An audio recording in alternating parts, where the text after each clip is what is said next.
প্রিয় বন্ধুরা, সবাইকে স্বাগত জানাচ্ছি আমার বিধান আইটি হোম ইউটিউব চ্যানেলের পক্ষ থেকে।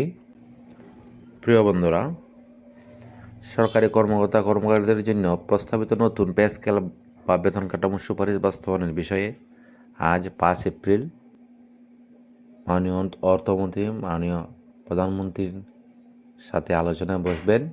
সে বিষয়ে একটি সংবাদ প্রচার করা হয়েছে। দেখি সেই সংবাদপত্রে কী লেখা হয়েছে।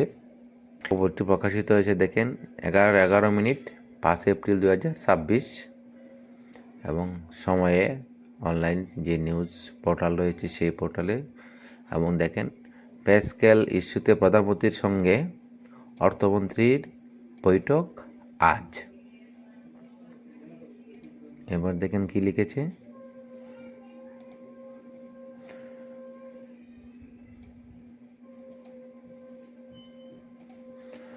সরকারি কর্মচারীদের জন্য প্রস্তাবিত নতুন পে স্কেল বা বেতন কাঠামোর সুপারিশ বাস্তবায়ন বিষয়ে সরকারের উচ্চ পর্যায়ের দিক নির্দেশনা চায় অর্থ মন্ত্রণালয়। অর্থাৎ সরকারের উচ্চ পর্যায়ের যে কর্মকর্তাদের দিক নির্দেশনার চায় যে অর্থ মন্ত্রণালয় একটি দিক তাদের বলে দেবে যে পে স্কেল সম্পর্কে তাদের মতামত। দেখেন কি লিখেছে। রোববার 5 এপ্রিল লক্ষ্যে প্রধানমন্ত্রী তারেক রহমানের সঙ্গে বৈঠকে বসবেন অর্থ ও পরিকল্পনা মন্ত্রী আমির খসরু মাহমুদ চৌধুরী।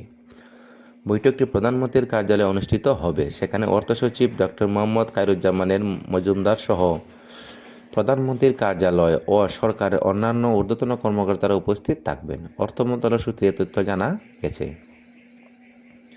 এর আগে অন্তর্বর্তী সরকার নতুন বেতন কাঠামো প্রণয়নের জন্য সাবেক অর্থ সচিব জাকির আহমেদ খানের নেতৃত্বে 23 সদস্যের একটি জাতীয় বেতন কমিশন গঠন করে।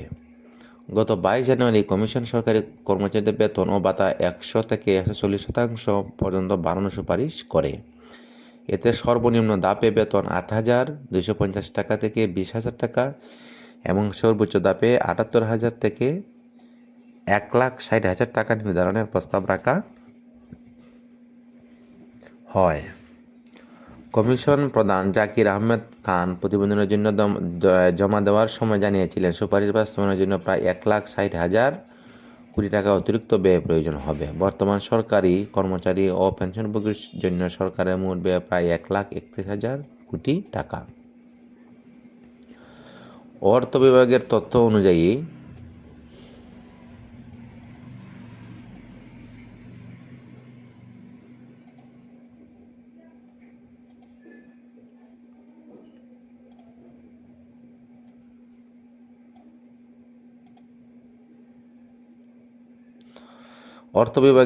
অনুযায়ী কমিশনের প্রতিবেদন জমা দেওয়ার পর তা কার্যকর করার আগে কিছু প্রক্রিয়া সম্পন্ন করতে হয়।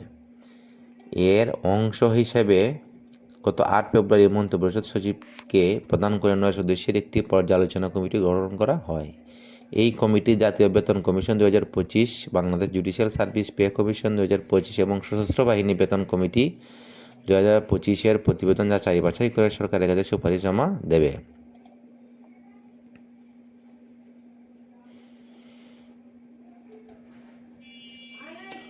পরবর্তী কার্যক্রম শুরু হবে এই সুপারিশের ভিত্তিতে।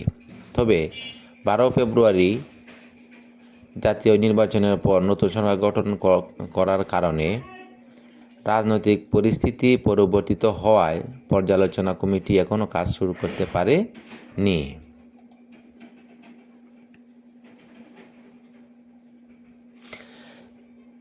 অর্থাৎ আজকে অর্থমন্ত্রী মাননীয় প্রধানমন্ত্রী তারেক রহমানের সঙ্গে বৈঠকে বসবেন। তারপর কী সিদ্ধান্ত হয় জানার সাথে সাথে আপনাদের আমি জানিয়ে দেব। ভিডিওটি দেখার জন্য সবাইকে ধন্যবাদ জানাচ্ছি। সবাই ভালো থাকেন, সুস্থ থাকেন।